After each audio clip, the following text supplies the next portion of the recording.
Hi there, welcome back to Cook with Janelle. It's been a little while since I've been on here. I've just had some busy weeks. My kids are playing t-ball, trying to get in that schedule, and their games are supposed to start this weekend, so we've got a lot going on. Today, I'm going to make an apple crisp that I made a few weeks ago, and I actually messed up on it, but it was kind of one of those things that it was a happy accident. So I'm going to show you what I did, and some of you may have done this before and thought, Janelle, hello, I've already done that before, but I just discovered it and wanted to share. So I did earlier, I peeled and cut up apples, Granny Smith apples. When I make apple crisp, I like the green Granny Smith apples because I love the sour tartness with all the sweet. I think it just is a good combo. So that's what I use. So what I did here is I used a whole bag, which was probably a pound or two. You're supposed to use 6 apples. And like I said, I'll link the recipe below. And I'm sorry you haven't been able to comment, but I didn't know if you say that it's kid friendly, you can't make comments. And although this is kid friendly, I'm not gonna do the kid friendly anymore so that you guys can leave comments if you have questions or suggestions, or if you've tried it and you like things, I wanna hear from you. So I've switched that up so you can add comments, so please do. And to make this recipe, like I said, I'll link it, but I did a bag of Granny Smith apples, and then it's about a cup of just regular sugar, white sugar, and then it was like a tablespoon and a half of lemon juice, and that helps to not brown the apples. And then we did a pinch of salt, cinnamon, and then I always add nutmeg with cinnamon. I love nutmeg, it's so good. I'm gonna show you, I use the whole nutmeg because that's the best quality. You can also use a whole cinnamon stick and do the same thing I'm gonna do with this. But anyways, so we're gonna put it together, and I have one baked for you so you get to see the finished product. But I am gonna get my dish. I'm just gonna use, it calls for an 8x8, which I'm not sure if this is, but it will work. This size, and I'm gonna spray it with some cooking oil, but you can use butter or whatever you have on hand. And then we're just gonna take our apple mixture and pour that into here. We're gonna have a little less apples this time because I split this recipe in 2. And then we're gonna take brown sugar, which I don't know if I've normally used brown sugar. For this, I have to step away for just a second. I realized my door's locked in my kitchen to get in. All right, door's open. All right, so it's 2/3 of a cup of brown sugar, which I normally just use.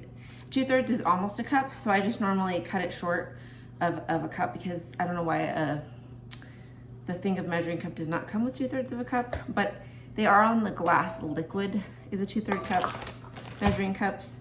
Anyways, we'll talk about measuring cups another time. So that of brown sugar, and then 2/3 cup of oats, any kind of oats that you have. Put that in there, and then we're gonna do probably about a teaspoon of cinnamon, but I just shake it in because I like a lot. And again, I don't know if the recipe called for this in the topping, but I like a little extra cinnamon. And here's my nutmeg. Oh my gosh, it's so good. So good! And then we're just gonna take our little fine grater here.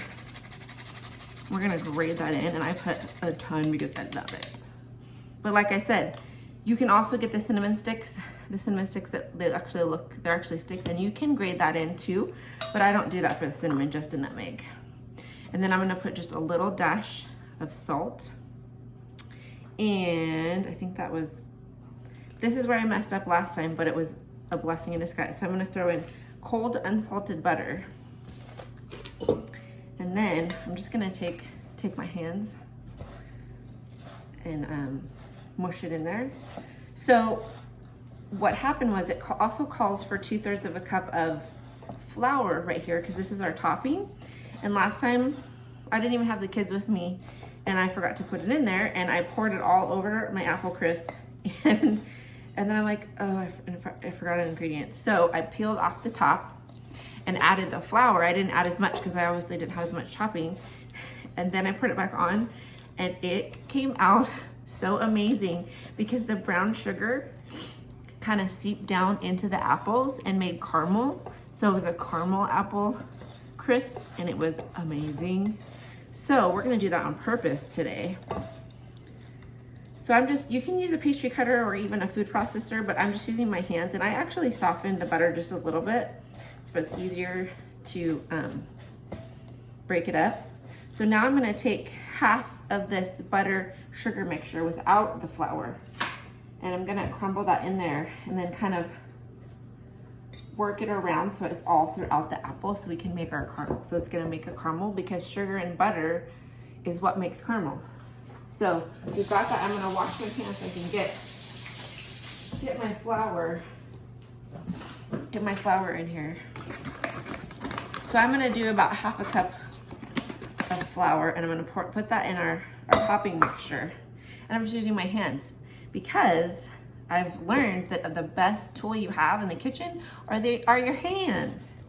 So use those as much as possible. So I'm gonna mix that in my topping.